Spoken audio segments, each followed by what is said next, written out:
We're here, we're queer, and we love the Lord. That's right, you're listening to Coming Out Christian, a podcast about life at the intersection of queer identity and Christian faith.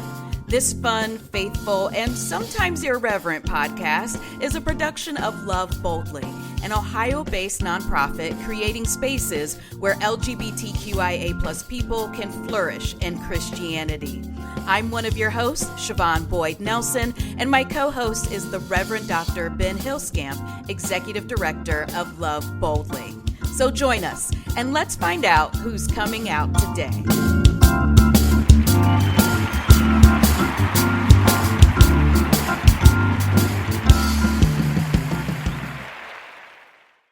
Well, hello there, Ben. Hello, Siobhan. How are you doing? Oh, I'm doing very well, actually. Loving that spring is coming. I'm not going to assume it's already here because it's only April. And like always, we have to admit that we're recording in advance, so yes, we're very hopeful that it'll be spring by April 19th. But who knows? It may or may not be. Both of us and our guests are all sitting in Ohio, so it could be snowing, it could be 80 degrees, it could really be a lot of things. It could be a lot of things. But Ben, I have a question for you, and it has to do with a conversation that I had with my son over winter break, the Christmas holiday, and we did a lot of road tripping. And my son we have a very close relationship. And he's learned that he can pretty much talk to me about anything, to the chagrin of my very much an introvert wife who would never discuss such things with their parents. And we got on the topic of birth control and had a very frank discussion of birth control and the availability of Plan B. And my wife was driving at the time, and you should have seen how the knuckles whitened in that moment. As I'm loving this discussion. I'm so glad that he feels open enough to discuss this with me. And my wife the entire time is going, "What is happening? We are not supposed to be talking about this with our kid." So my question for you is, Ben, would you ever discuss sex or birth control with your parents? Did you ever discuss it with them? Would I and have I are both yeses, much to their chagrin. Absolutely. They did not want to go there. And I think I was upset with them about something. And I'm the one who kind of went there. It was like, oh, so you want to say whatever you said that I find offensive in this situation. This is at least 10 years in the past, so bear that in mind. Yeah. Like, well, if you want to say that, then I'm going to say this. And they were not pleased. They were particularly my mother was not very happy about hearing about any part of her son's sex life. Or that there was, or that her son had a sex life for that reason. Also that. Yeah. So that conversation was had as I also happened to disclose who was my first sexual partner, which changed how she thought about this person, because he and I have known each other since we were 4 or 5. Oh, wow. So she now has a different perspective and can't think of him in the same way, let's just say. I bet not. And I'm wondering, for our listeners, how many of us have had frank discussions with our parents that weren't some type of punishment for the parent, right? Like a discussion that the parent actually welcomed. And then I think about always the church and the church's relationship with sex, and how there is so little discussion about sex, I would say in a positive way, right? There's a lot of shame around it. There's a lot of discussion about sexual taboo, but like a joyful, informative discussion about sex with either a parent or a faith space, a church or a pastor, just seems like something that so many of us have never had. Yeah.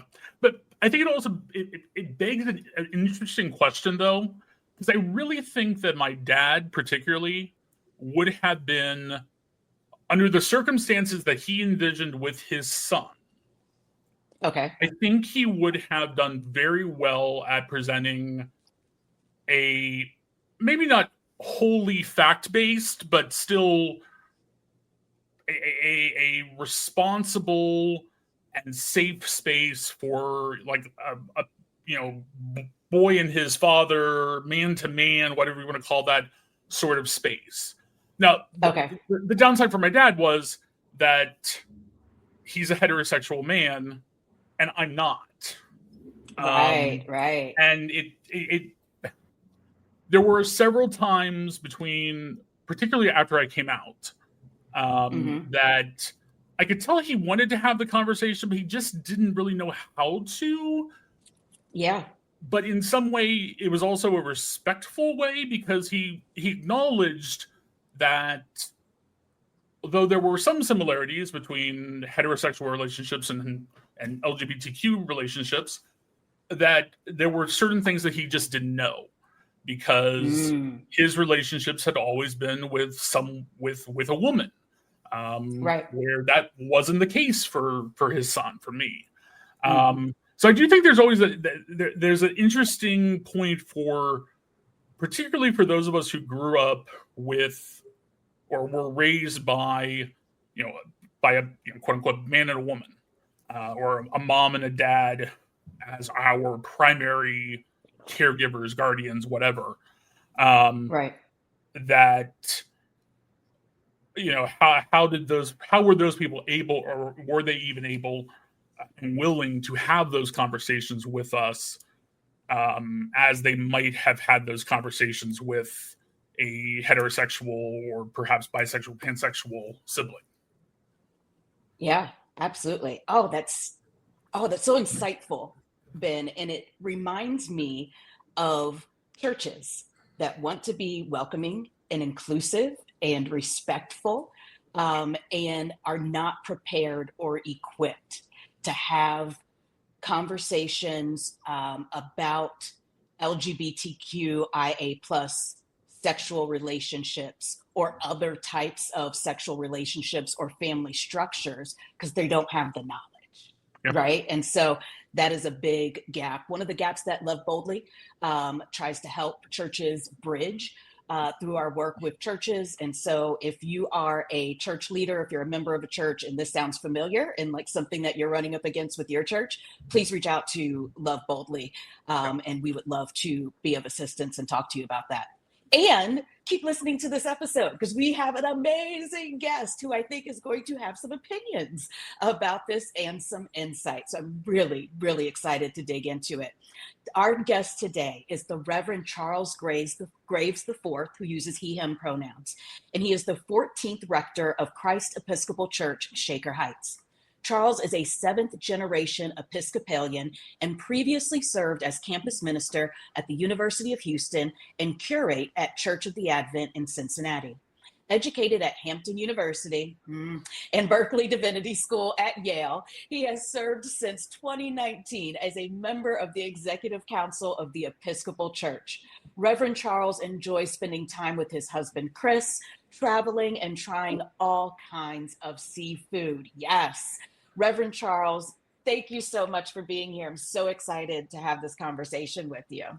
It's a joy. Absolutely honored to be with you. And yes, I have a lot of opinions on the topic today. Well, we're going to get into it. But before we do, we've got to ask you our first question for all of our guests. And that is, what is your testimony? What is your story at the intersection of queer identity and Christian faith? Sure. So I, in a lot of ways, have an unfortunately unusual experience in that it is positive in a lot of ways. As you mentioned, I have been Episcopalian all my life.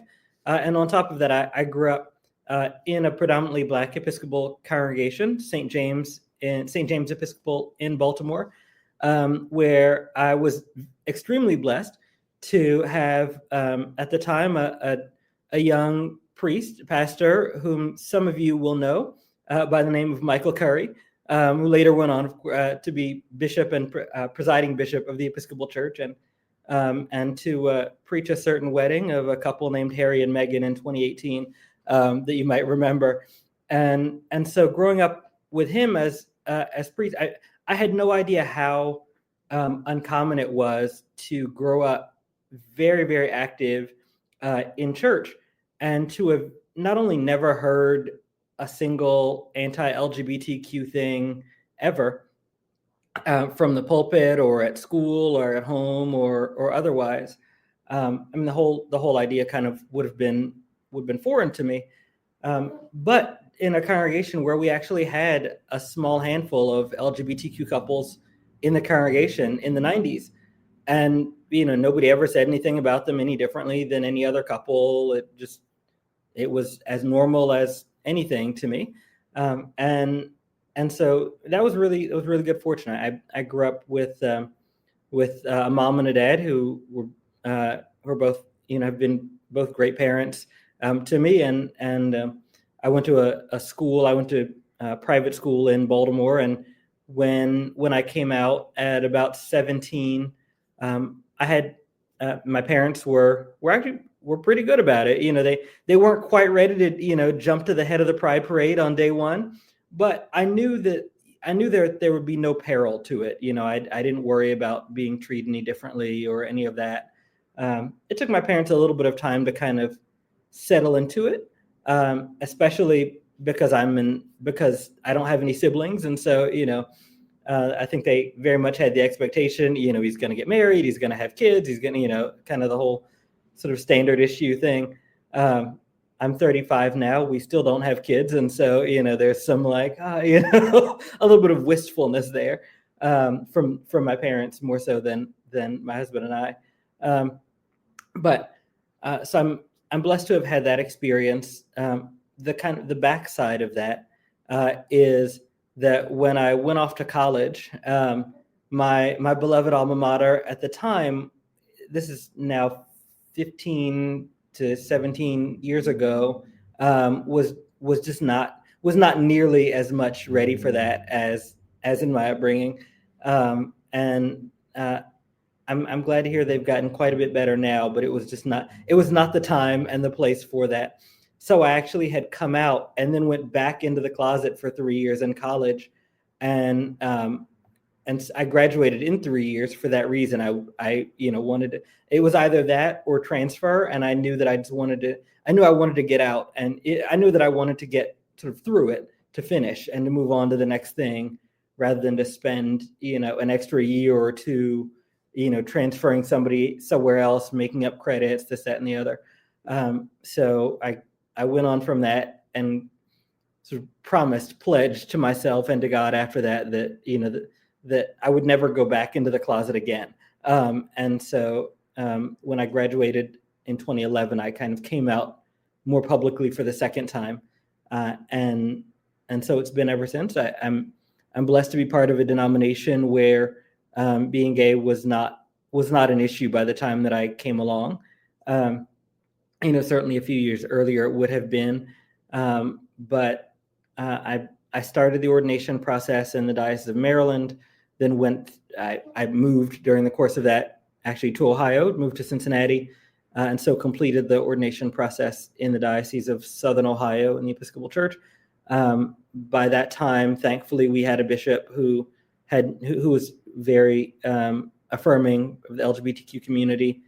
There were a small handful of other gay folks who had been ordained in the diocese ahead of me, so that was not a big deal. And so it's not to say that I've never had the experience of being LGBTQ being an issue. There have been churches that I applied for to pastor that where even if the church wanted to call me, the bishop or that diocese was not ready for that, and so that didn't happen. I now kind of give thanks for that. It's one of those times when, for me, I give thanks that God, helped me dodge a bullet. Because if I had, been able to accept one of those calls, I'm sure I would have been miserable, and would have, wanted to catch the first thing smoking out of whatever place that was. But that has happened. And and so there have certainly been some tension points, but by and large, I've been very, very fortunate to be able to grow up and serve in a church that has been, that at least by the time I came along, has been in a much better place than it could be, and has been. The last piece I'll say on this, because I just think it's great. So I became the rector, the priest here at Christ Episcopal Church in the fall of 24, and one of the reasons that I accepted this call, because I had moved to Texas. I really enjoyed being warm. I did not, in fact, I thought God and I were very clear about me not moving north again back into the snow. And God apparently had other opinions about that. But one of the reasons that I accepted this call was that at this particular church, not only was my predecessor, who was here for 16 years, openly gay, but before that, they had 2 LGBTQ associate priests going back to the late 90s or so, which is to say that this church has had an almost uninterrupted string of LGBTQ clergy, going back now nearly 30 years. And one of them, my good friend, now Bishop Dion Johnson of the Episcopal Diocese of Missouri, was associate priest here for several years. And so not only was being gay certainly not going to be an issue, but I wasn't even the first gay Black priest this church had ever had. How many places am I going to find that? So wow. Yeah. So I was like, all right, well, I guess this is fine.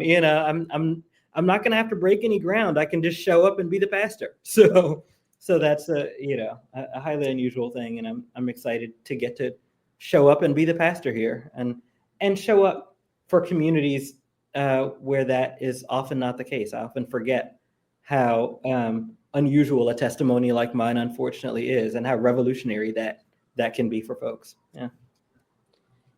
I want to absolutely ask you about that, and something that you said in particular of you didn't have to break that ground. Mm-hmm. And I think not having to break that ground has perhaps freed you to break some different ground. Mm-hmm. And so I definitely want to get back to that. But before we do, I want to touch on Hampton University is your undergrad alma mater. It's an HBCU, Mm-hmm. and I will attest, as someone who went to Howard University, also an HBCU, and went about 10 years before you, I think. Mm-hmm. And no, it was not welcoming to be an out queer person. And there were, if you were going to do it, you had to do it in certain ways Mm-hmm. that weren't really out, but there was like a subtext for it. Yeah, and you didn't really talk about it publicly. But, yeah. Yes. Yeah. Yeah. But I think one of the things that I had was being in DC, Mm-hmm. and DC being a very queer place. And so there were outlets outside of Mm-hmm. Howard that I don't think were available to you at Hampton, because that community is so small, Mm-hmm. where Hampton is. But also, I can report that I was just at Howard's homecoming in October of 2025, and it is so different. I'm like, whoa, y'all are just out here. Y'all are just out here and in That's Greek awesome. Life. Yeah. It is truly amazing. And it was so, it felt really empowering to walk across the yard holding my wife's hand and not feeling anything but love from other alumni, sorors, people we knew, people we didn't know. That's awesome. Yeah. It makes a huge difference. And not only am I an HBCU alum, but for 5 years, I was the Episcopal campus minister at Texas Southern. So I served in other HBCUs in a very different setting, in a huge city, huge, diverse, progressive city. Unlike being in a much smaller place, like you said, in Hampton, mm-hmm. Virginia. And, by that time, 10 years apart. And so, the experience that the students that I worked with had was extraordinarily different than mine, Yes. I like to say Texas is Texas, but Houston is Houston. It's a very different ball of wax, you know? And so, you know, and just the exposure that students coming along 10 years, 15 years after I did had, it was just so amazing to be able to see that. I preached at Washington National Cathedral in June of 25, and things that I talked about was I remember, and I don't think I'll ever forget, being at Hampton, and like it was just at the time when states were starting to legalize same-sex marriage. You know, it was like when they were kind of one by one in between 2008, 2011, around that time. And I remember actually going to bed weeping many times on, like, when I would see in the news that a new state had legalized same-sex marriage. I mean, you might not think that I would weep for that, but it was this like very bittersweet, like having this sense, and it's especially kind of poignant to talk about, you know, now as our, you know, liberties continue to be under attack, and you know all of that continues to happen, and you know we still have to defend our rights as much, if not more so than ever before.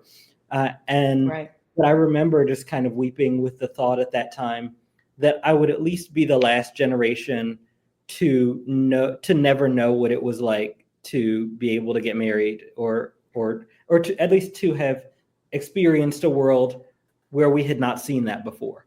You know, I mean, at least now, you know, God forbid, as our rights continue to be under attack, we have tasted that freedom. My husband and I, in 2022, were married at the church where I was serving by my bishop in Texas. Like, Wow. Yeah, you know, a thing that would have been just unimaginable a few years earlier.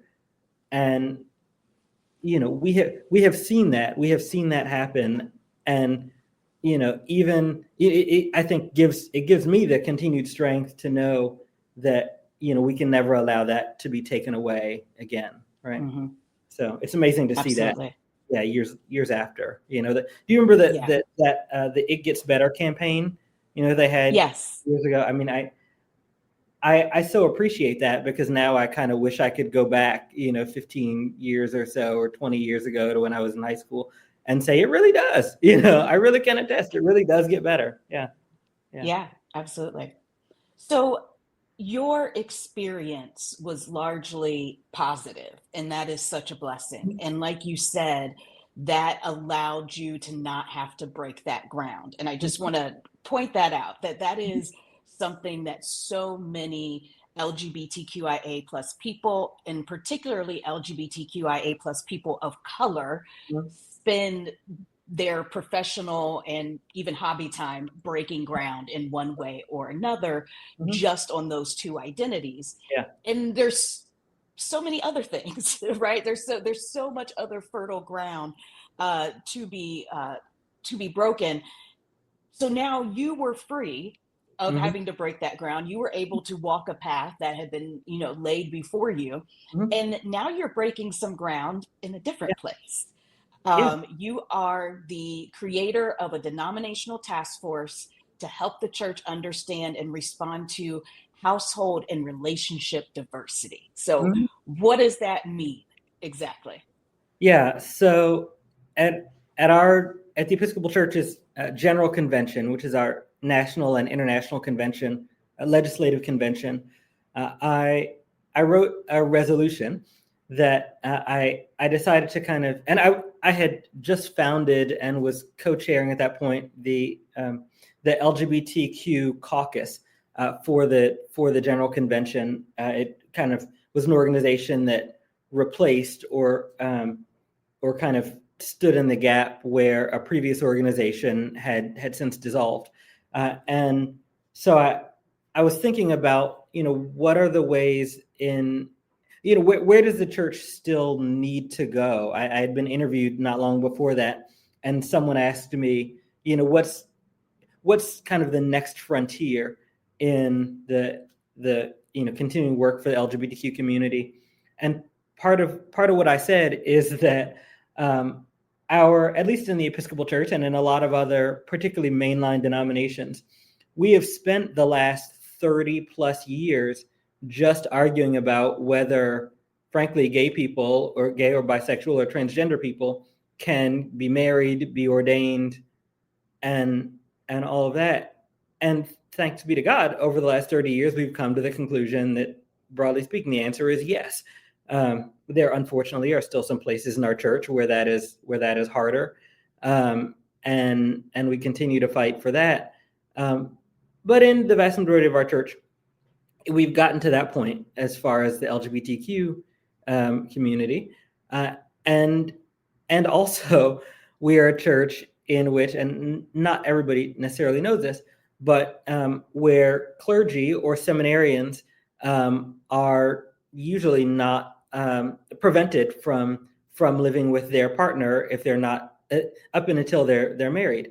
And so for my husband and I, in 2021, 2022, up until we were married, actually, my husband when we met, he lived about 30 minutes away. And then when his lease was up, at what would have been the natural point for us to move in together, really, that was not allowed, because my bishop, like most bishops in the Episcopal Church, was against that. Being gay was fine, but as long as you don't live together. So, which is always curious. I'm like, the idea, I presume, is they don't want you to have sex, but you don't have to live together for that. I don't know who I know, amazing, right?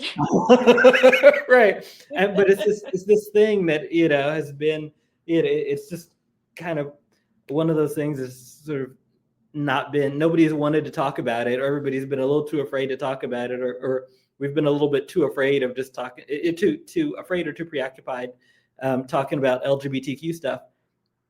And so as a result, Chris and I lived apart. We got an apartment that was a mile, maybe less than a mile away from where I was living at the time, just far enough away. I mused about whether I could rent him my Airbnb unit on the backside of my house, and would that count? Is that living apart? Where's the line? I decided not to test it. So we rented him an apartment at great expense. It cost us probably $15,000 that year that we could have put into our marriage and other things. And we were fortunate enough to be able to afford to do that at the time.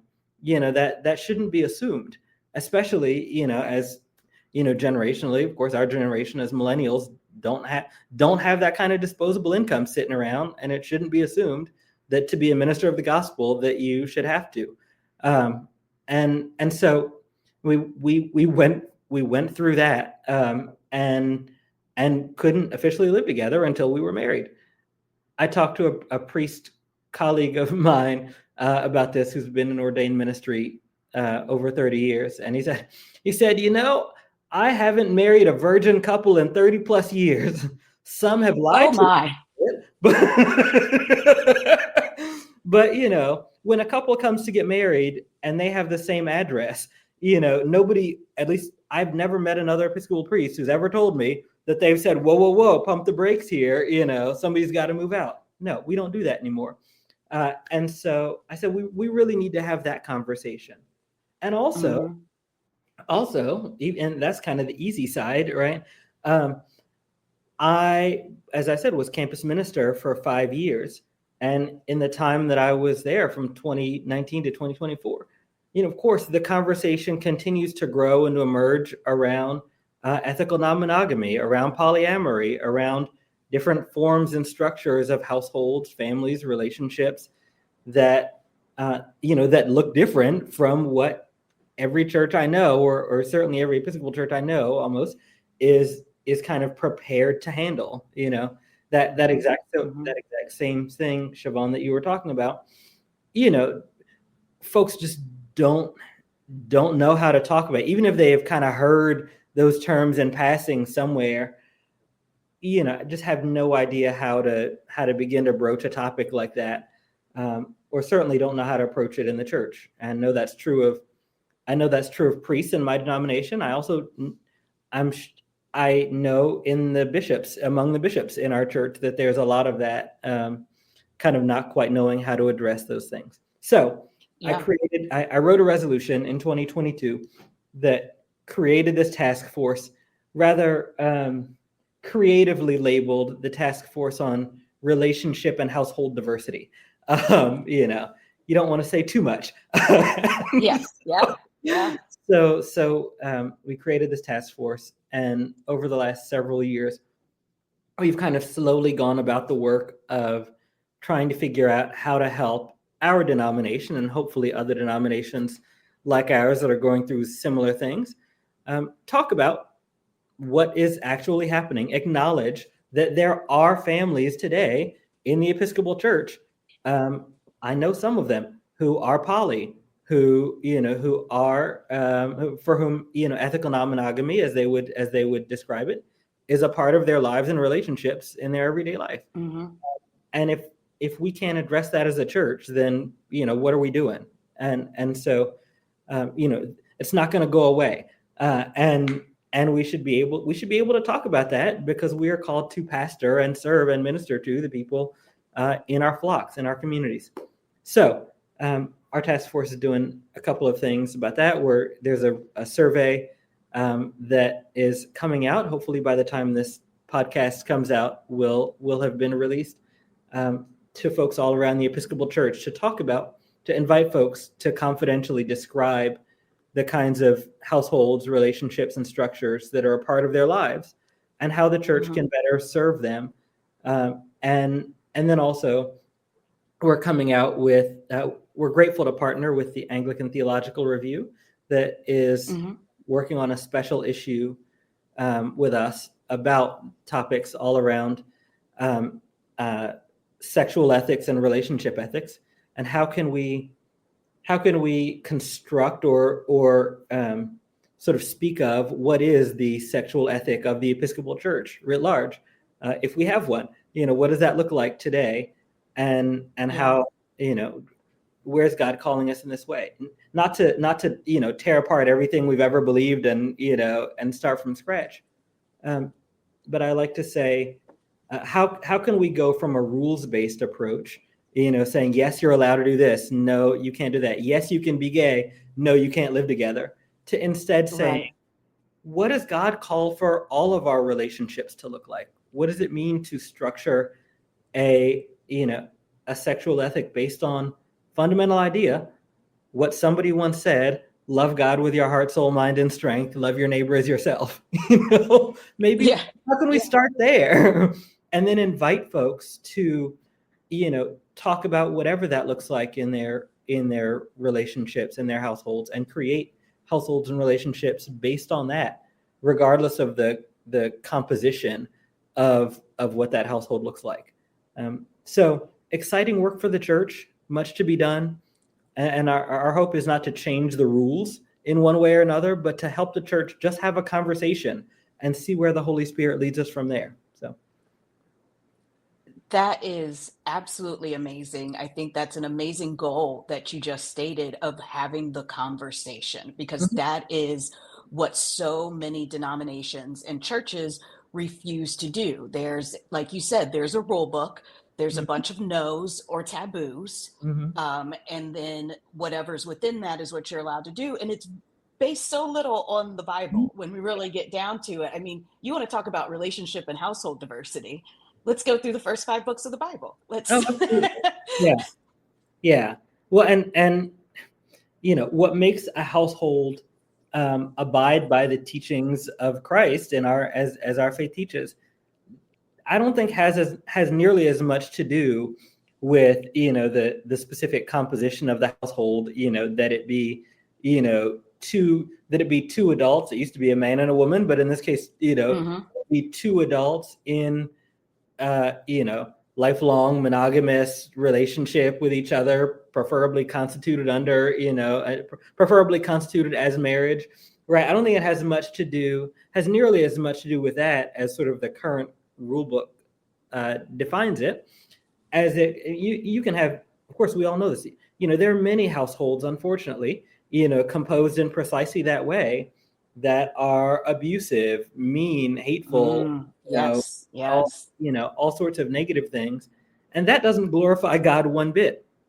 There are also households that don't look like that at all. That I have spoken to many folks in my journeys in the church and beyond, who are poly or ethically non-monogamous, or whose households look like all sorts of different things, or who contain partners that live together and are not married for all sorts of reasons and are not going to get married. That's not in the cards for all sorts of great reasons. And that are incredibly loving and faithful and God-fearing, and those that have children raise children up in beautiful and amazing ways. Let's uplift that. I think that glorifies God a whole lot more, than one that abides by the rule book, only in name only. So let's figure out how to actually glorify God in the way that we live our lives, and give our people the resources to do that. We've never done that as a church. And so I'm really excited by the opportunity to figure out what that will look like. So our report will come out to the next general convention in the summer of 27. That special issue for Anglican Theological Review will come out sometime in the second half of 2026. And so keep an eye out for that. But I think it will be really interesting stuff, and I think it will be for those listening who are not Episcopalian, there will be much that transfers to all sorts of absolutely Christian denominations and traditions. Yeah, and I'll be interested to see, particularly after the report comes out in the survey, what other denominations take heed or pay attention and are brave enough to also begin this work, because it is brave work. I just want to say that, like, there's religion as a system, a church as a organization, it's much easier to just have black and white rules and than it is to actually sit down and have these conversations. So I get it. And so it does take some bravery, because you're going to open so many doors. You're going to have so many, you have opened up yourself to so many wild, random questions, particularly from your teenage parishioners. Yeah. I thought you were going to say going to open so many cans of worms, which is also true. Yes. It's okay. I'm prepared for it. I try and do, I think a lot of us in life and ministry, we try to do and create the thing that our younger self really needed, but was not in a position to have.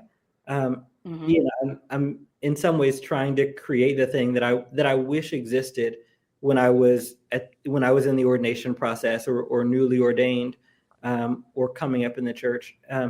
I went to I'll give a nice kind of allegory. I went to Quaker school in Baltimore for middle and high school, and at the time we had like a lot of schools had a dress code that was very rules based, right? Shirts with no words on them. Again, at the time, for girls, skirts, knee length or below, right? All those sorts of rules. And then, I graduated and came back maybe 10 years later for one of the alumni events, and found out that in the intermittent years, they had scrapped the dress code altogether and created a sense of what they call Quaker queries. And the queries were things like, rather than having a specific dress code, especially a gender binary dress code, the queries that they invited students to ask, on their way out the door each morning were things like, how does this outfit, or how does this potential outfit speak to me and who I am and to my expression? And also, how would I hope to be received and perceived, in the world as I wear this outfit around? Or in what other contexts might you wear a similar outfit, and what does that say about what you're deciding to wear that day? Or all sorts of questions that really invite people to think actively about who they are and what it means to go about the world in a particular way, and really I think helps them to better move around in the world and to understand who they are, and to do the critical thinking that we all have to do in the course of our lives. And so, frankly, I was a little bit mad about it because I was like, where were these queers when I was in school? But that idea came to me and I was like, man, if I wish we had that as we talk about sexual ethics in the church, because I think creating that critical, and in our case, scriptural and theological thinking, imagine what if we actually invited our parishioners in the church to think critically and theologically every day about how they live their lives rather than us deciding for them that this is okay and that's not, right? What if we did that? And how much better of a church would we be? Not just in the realm of sexual ethics, but, that transfers to everything from social justice to literally every relationship that we have with God and anybody else in the course of our lives, right?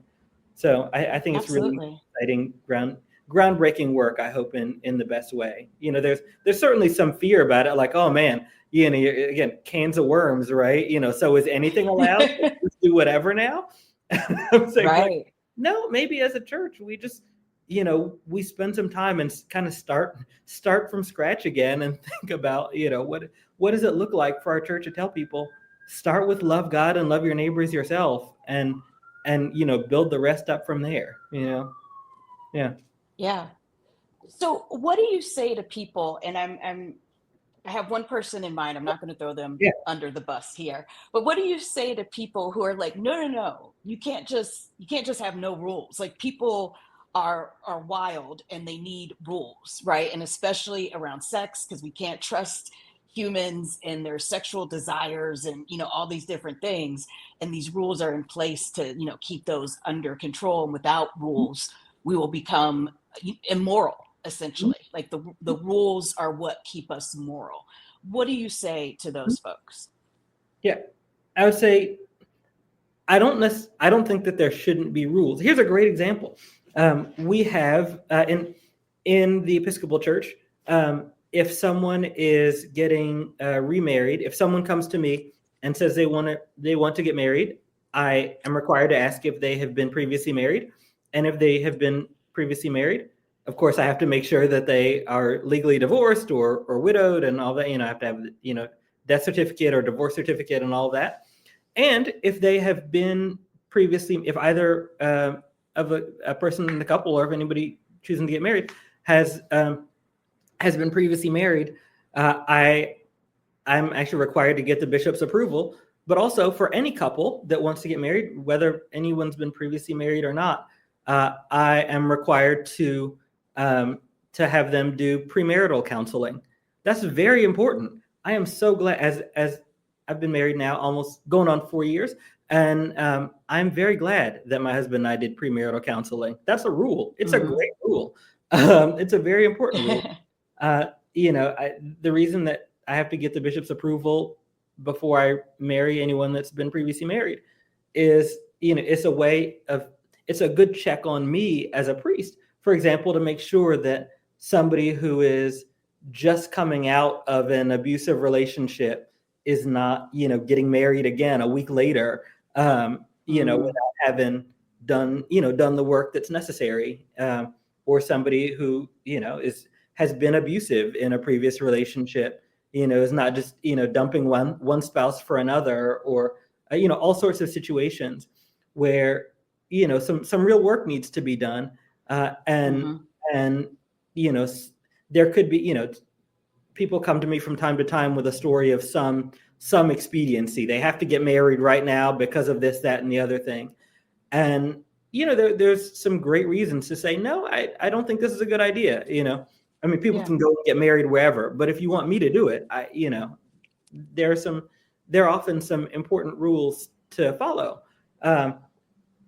And so I think it's important for us as a church, though, to step back and say, why do we have the rules that we have? Right. And does this rule actually serve to, help the church and help our parishioners and those that come to us to do that work of loving God and loving our neighbors ourselves, or does it serve, an outdated construct that was created because, it was assumed that this thing meant that thing, that living separately meant that you wouldn't have sex, which meant that, that you would have a monogamous and faithful life together, right? Those things don't, in that case, that's a non sequitur, right? Yeah, absolutely. So, yeah, it's important for us to be able to step back and think critically and think scripturally and faithfully about, why we do have rules, and what those rules indicate. People say to me, does this mean that 5 years from now that that we'll be performing marriages of any number of people in any configuration without any backstop or anything like that? I don't think that's the case. It's not my place to suggest that one way or another. Maybe it's an invitation to us as the church to rethink our whole role as arms of the state in performing marriages one way or another. Right. Maybe it's an invitation to us to think differently about, or at least to better understand, what marriage looked like in, over the course of Scripture and the history of Scripture, and what marriage, looks like for us in society now. Or it's an invitation to just think, more broadly and to think more seriously than I think we have. It's not a case of not taking Scripture seriously. It's actually a case of taking Scripture seriously enough to interrogate it and to try and step back from the assumptions that we have inherited about what Scripture means, and actually, look again and say, what does Scripture actually tell us? I love how you put that. It's taking Scripture seriously enough to interrogate it. That's such a great way of putting it. Wonderful. And I just want to note that you talked about the systems, like these outdated systems that sometimes these rules are based on. And I just want to note that this isn't just a great thing for LGBTQIA plus people, or people who are polyamorous, or non-monogamous, or in non-marital relationships, but also just for women generally. Like, there's so much of the patriarchy that I think directly influences the sexual ethics of the mainline Christian church. And I'm excited about having reinvestigating those rules with the degree of feminism that we now have. I won't say that we are a feminist society, but with the degree of feminism that we now have, and I think our acknowledgement of patriarchy, this conversation has the opportunity to really empower women in the church. I hope and pray so. And I mean, there are so many, not just patriarchal assumptions, classist assumptions, racial and racial-based assumptions that just don't, that are so packed into this notion of what marriage, quote unquote, obviously looks like. I've been blessed to be involved in immigration ministry for years now. And I have known many couples who can't get married, especially in the immigration climate in which unfortunately we now exist, because if one or both of them is undocumented, that creates legal records that could easily lead to one or both of their deportation. Or because there are children involved and there's spousal benefits or things like that, medical benefit. I know many people who are disabled and who have medical benefits at stake, that if they get married, their incomes will be just high enough to kick them off their medical benefit. Right? There are lots of reasons, none of which were contemplated with the assumptions. The assumption was that you would live with your parents until such time as you got married, right? And then you moved out, and then you moved out and bought a house on your own, right? How many of those assumptions, absolutely don't hold anymore, right? That none of that is to be assumed. That you're going to live with your parents for however long until that was when, for the most part, folks got married at a much younger age, right? And so now I think the average age of marriage is like almost into the 30s now, late 20s, easily. Many of us are, out of grad school and, all of that. Right. And so like, there's so many different assumptions layered onto this, the patriarchal assumptions about, having children will always inevitably come after marriage, right? We all know that's not the case. For some it is, for many it's not. And we minister to and with folks in all different areas of that.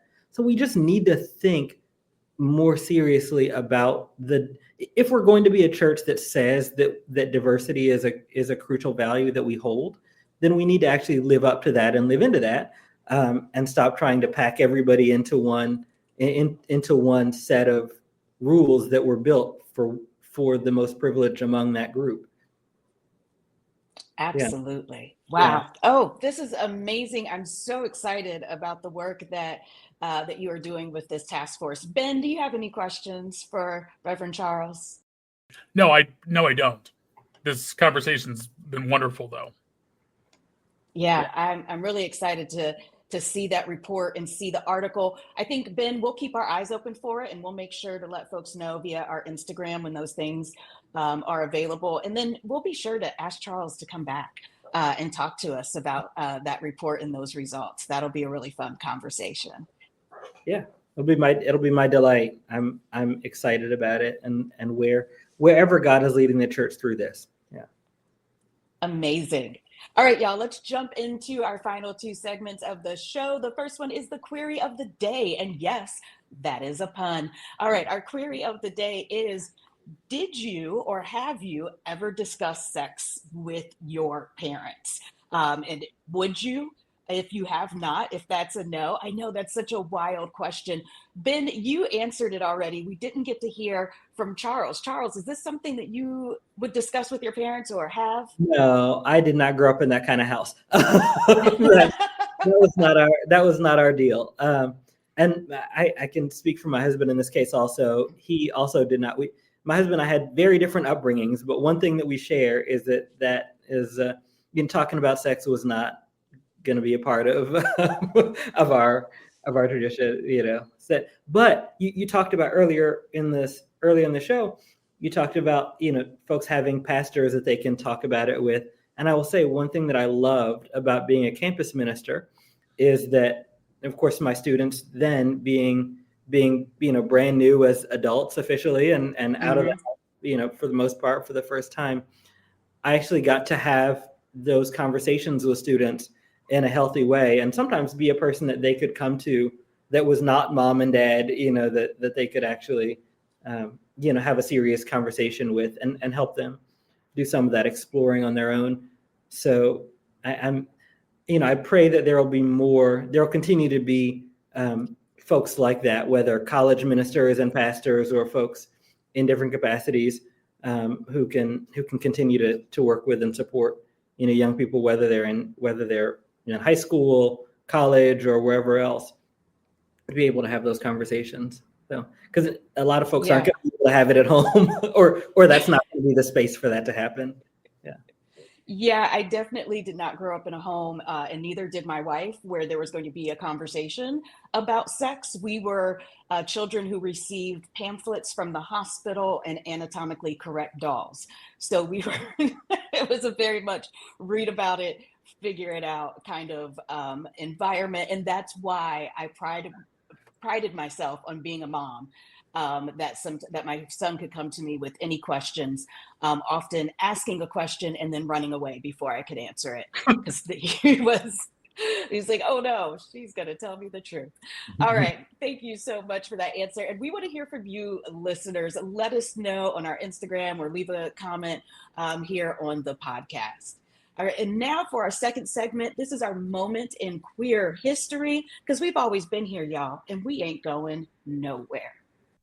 So in line with our conversation today, I want to talk about someone who is a personal hero of mine, and I imagine is a personal hero of at least some folks who either grew up in, still consider themselves Episcopalian, or who have touched the Episcopal Church in one way or another during the course of their lives. And that's a man well known in the Episcopal Church as Louis Crew. Erman Louis Crew Jr. was born in 1936 in Alabama and died in 2019 in New Jersey. Upon marrying his husband, He changed his last name and was known as Louis Clay, although again he is best known, particularly in the Episcopal Church, as Louis Crew.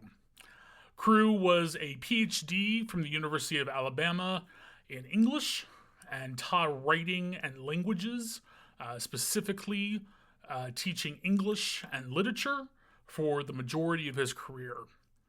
He founded in 1974 Integrity USA, which at the time and continuing until the relatively recent past was the main LGBTQIA plus organization within the Episcopal Church. In fact, Reverend Charles, a while ago, mentioned a former organization. I believe he meant Integrity. Crew was also the founder, or the co-founder rather, of the LGBTQ caucus of the National Council of Teachers of English. He was a tireless supporter of the full and equal rights of LGBTQIA plus people, particularly within the church, and he thankfully lived long enough to not only see marriage equality in the United States, but also see the Episcopal Church ordain not only LGBTQIA plus deacons and priests, but also bishops. Thank you so much for that, Ben, and thank you to the Reverend Charles for being here as our guest. Is there anything that you want to promote that'll be happening in April? Oh, and a very, very happy birthday to you. Yes, thank you. Yeah, birthday is going to be just after this comes out. So it's a great birthday surprise to get to do with you today. And I would just say for anybody listening who is in the Cleveland area, come and drop by, come see us. Christ Episcopal Church, Shaker Heights, on the east side of town. We would love to see you, and I would love to get to know you and talk with you. You can also check out our website, cometochristchurch.org. I like to say come to Christ Church is a gentle suggestion on our part. It's our invitation right there in the URL. And if not Christ Episcopal Church, I will say I have been a priest in both. There are only two Episcopal dioceses in Ohio. There's the Diocese of Ohio in the northern half of the state, and the Diocese of Southern Ohio, as the name implies, in the southern half, south of Columbus, or Columbus and south is Southern Ohio. And I have known many amazing, wonderful clergy and Episcopal churches all across the state. And so I know any of them would be more than happy to see you and welcome you. So come and visit. If not mine, if not Christ Church, Shaker Heights, go and drop in and visit your nearby Episcopal church if you'd like. Oh, what a lovely invitation. Thank you for that. Well, thank y'all again for tuning in to another episode. And remember to like, to subscribe, to tell your bestie that you're having a great time over here with us on Coming Out Christian.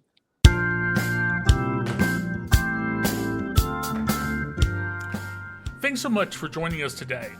We hope this conversation encouraged you, challenged you, and maybe just helped you feel a little less alone on your journey. If this podcast has been meaningful to you, would you consider supporting the work of Love Boldly?